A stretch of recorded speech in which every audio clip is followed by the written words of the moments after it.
episode of Coffee with Entrepreneurs. Today we have Mr. Sumit Sharma, who is the founder of SameSwag, Travel Leaf, and an eminent lawyer of the country.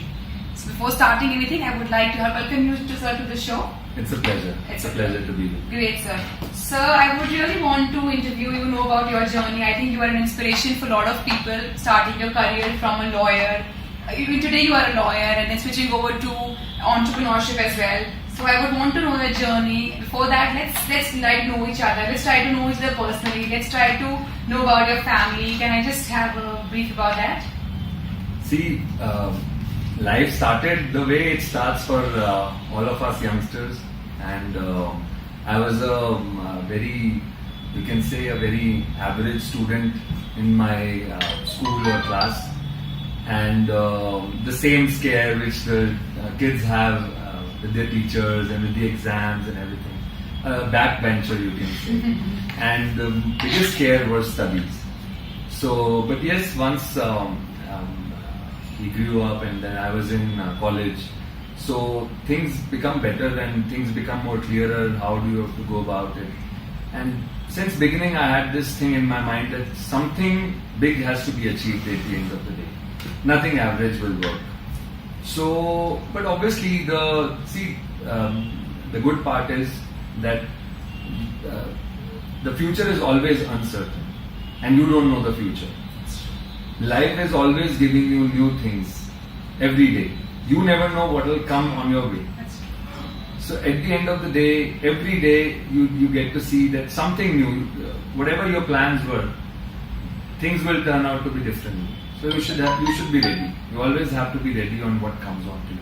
So my life has been the same till now. Even since I was a kid till today, I never planned on big things. But yes, you have to dream. Ultimately, you have to dream. So I see your career graph. You are a chartered accountant, you are a lawyer, you are a BCom honors graduate, and at the same time you are a very renowned entrepreneur as well. So what has been your driving force of doing multiple things? And you said you're an average student, but I think you are an inspiration for an average student because you achieved a lot of things in terms of degrees, in terms of name, in terms of fame. What has been your driving force? See, as I said, that the only thing which changes your perspective towards life is I always believe there are two things. One is what you desire and one is what you dream. So desires are very short-lived. You get it and you are convenient and you are happy. But dreams are to be achieved and they take longer journeys. They take journeys which goes on to years, maybe generations. So since beginning I had this dream that something big has to be achieved, something which involves a lot of people, which involves the journeys of a lot of people, which involves my journey. Because somewhere I read, when I was a kid, I somewhere read that ultimately life is about the journey of life and not the destination. Your destination you would not be very happy once you're there. But the ups and downs, the highs and lows which come on your way while you are in that journey, that make a difference. So I was, as I told you, I was just out of school and I decided to get into commerce because I was a commerce student, and I was in graduation BCom honors at the Venkateshwara College, New Delhi, and also along with it, my interest was to do something in finance. So obviously the biggest and the best was to do a chartered accountancy course, and that is when I enrolled. In the meanwhile, CA and BCom honors were going together. By the time it was over, the graduation, and I was still halfway through CA by that time. So the idea was to see, today's world is obviously of specialization, and ultimately the proverb which was there, jack of all trades, master of none. So basically now you have to be master of everything. That is how the world is now. And because of the same reason, while I was doing my chartered accountancy, I enrolled myself into law from Delhi University, and things started to happen in their own course. I became a chartered accountant when I was 22 and a lawyer when I was 23. Then I did my PhD in commerce. by the time I was 27, I was through with it. So eventually, the professional career went on. Obviously, with a lot of hard work, with a lot of good luck, and with a lot of blessings of everybody. And eventually, since you were asking about how the entrepreneurship, so I was almost after a decade of myself working as a professional. I obviously I had this. I shared with you that always I had that something big has to be achieved, and even if you get, say, some few hours or few minutes of your day, of your regular routine, you can do something new. So in between my professional career, I used to get 45 minutes to 1 hour of lunchtime every day for a decade after I did my CA in law. I started to use that 1 hour as well. So I used to finish my lunch in 5 minutes, and 45 minutes I used to be writing every day. And eventually, after 2 years of all this, I wrote a book. It took me 2 years. The subject was also new. And I wrote a book on corporate crimes and financial frauds. And that was the first book in India by an Indian author. All the foreign authors had written about it, but none of the Indian authors had any writer on this subject. So the idea was obviously to utilize each and every minute of your day. Even if you get a 45-minute break of a lunch, you can utilize that in a very good way. So that is when, after a decade or so, I thought that yes, it is a time that I can invest some time into some other things as well. So that is when I started with a travel company. And it's been 4 years now that the travel company is fully operational, successfully running into corporate businesses and all. Then about, after that 2 years, the biggest dream which I had, so that was to be pursued, and that was to bring people together based on their likes, based on their dreams, based on their hobbies, based on their mutual interests, which a platform which is not there anywhere, especially in India, it's not there. So my idea was always there that something has to be there which brings people together, and in a very friendly way, in a way which doesn't involve any formal setup, any conferences, any meetings, any setups, any associations, anything.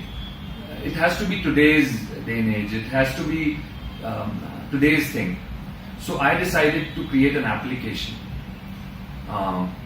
which would bring unknown people together, but who would be known to each other, maybe not personally known to each other, but known to each other because they have the same interests, plus who share the same location. So the idea of Same Swag popped up, and we worked on that, and there were so many people who worked along with me in creating that idea. And it's been 2 years now that since the time the idea came into being, and this year we launched the application Same Swag, and it's been connected thousands and thousands of people with each other based on their common interests, common location. That's great, that's great. So in your journey, I'm sure you must be having a role model, somebody who has been inspiration, and motivated you so long for his achievements. See, I'll be very upfront on it. Obviously, I have so many people whom I have seen and learned in my life from. But my father has always been my inspiration. Reason being that he has risen all by himself.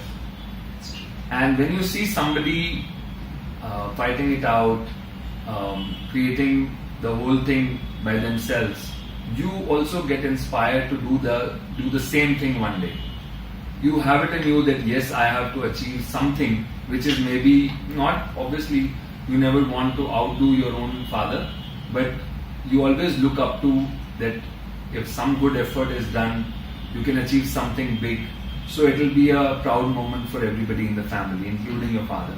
So obviously that makes you self-motivated if you have somebody in the family. But yeah, apart from that, I feel whatever I have seen and learned and listened, all over my life, I pick up few things and I keep them in my memory as storage, like you store in a computer in a hard drive. So there is always a hard drive up there, and whatever principles and good things of life you see and hear, you should always try to accept that in your own life.